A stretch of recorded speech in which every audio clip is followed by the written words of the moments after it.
What's up mga sis?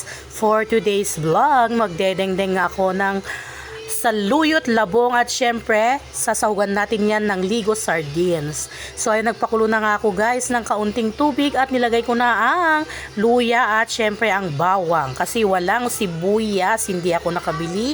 Kasi kay mahal-mahal na ng sibuyas. So ayun na nga guys, nilagay ko na din ang ligo sardines at syempre ang labong para lumambot ito kaunti. So habang inaantay kong kumulo ang labong, tinatanggal ko na sa kaniyang tangkay ang saluyot. Yan yung isasahog natin yan guys. So excuse me po sa malaki kong bill.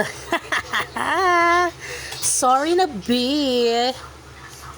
At syempre, kukunin natin lahat ng dahon niya guys para hindi sayang.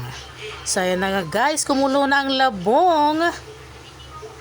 Lalagyan na natin siya ng magic syrup para mas lalo pa itong lumasa. At syempre, pagkatapos ng kumulo ang labong, ilalagay na natin ang saluyot.